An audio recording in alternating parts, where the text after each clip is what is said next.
श्री गणेशाय नमः। श्री आशुतोषाय नमः। पुरुषोत्तम मास महात्म्य अध्याय 24। उग्रदेव को मणिग्रीव सब कुछ बताकर बोला, हे ब्राह्मण, इस समय मुझ पाप युक्त पर आप अनुग्रह कर मेरे किसी पूर्व जन्म के पुण्य से ही आप इस गहन वन में आए हैं। आप उपदेश रूप पदार्थ से हमको कृतार्थ करिए, जिससे मेरा यह तीव्र दारिद्र्य क्षण भर में नष्ट हो जाए और अतुल वैभव को प्राप्त होकर मैं सब इच्छा से विचरूं। उग्रदेव जी बोले, हे महाभाग, तुम कृतार्थ हुए जो तुमने मेरा अतिथि सत्कार किया, इसी से तुम्हारा कल्याण होगा।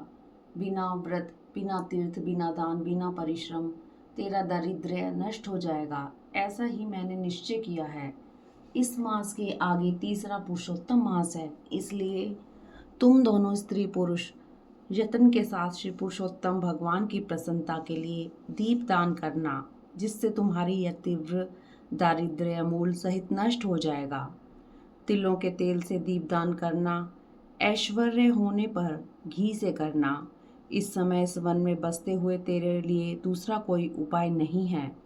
अगस्त्य जी बोले, इस प्रकार कहकर श्रेष्ठ ब्राह्मण दोनों हाथों में मुरली लिए कृष्ण भगवान को स्मरण करते हुए प्रयाग की तरफ चल दिए। 2 महीने व्यतीत होने पर जब श्री पुरुषोत्तम मास आया, तब गुरु भक्ति में तत्पर दोनों पति पत्नी उस मार्ग में दीपक करने लगे। आलस्य रहित वे दोनों ऐश्वर्य के लिए इंदुकी के तेल से दीपक जलाने लगे और इस तरह सारा पुरुषोत्तम मास बिताया। उग्रदेव की कृपा से अंतःकरण शुद्ध कर अंत में मरण को प्राप्त हो वे स्वर्ग को गए और वहाँ के सब भोगों को भोग उग्रदेव की कृपा से वे दोनों श्रेष्ठ जन्म को प्राप्त हुए। पूर्व जन्म में जो मृग हिंसा में तुम तत्पर थे, इस जन्म में वीरबाहु के पुत्र चित्रबाहु के नाम से विख्यात हुए।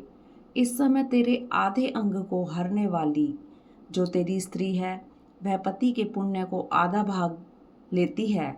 इंदु की तेल से श्री पुरुषोत्तम मास में दीपदान करने से तेरा अकंटक राज्य है।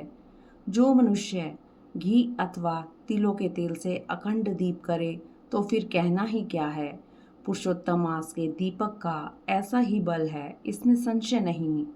उपवास आदि से पुरुषोत्तम मास का व्रत करें, फिर कहना ही क्या है। वाल्मीकि जी बोले, इस प्रकार अगस्त्य जी राजा चित्रबाहु के पूर्व जन्म की कथा कहकर सत्कार को प्राप्त होकर नाश रहित आशीर्वाद देकर वहां से चले गए। इस तरह पुरुषोत्तम मास महात्म्य का 24वां अध्याय समाप्त हुआ। ओम नमो भगवते वासुदेवाय नमः। ओम नमो भगवते वासुदेवाय नमः। ओम नमो नारायणाय। ओम नमो नारायणाय।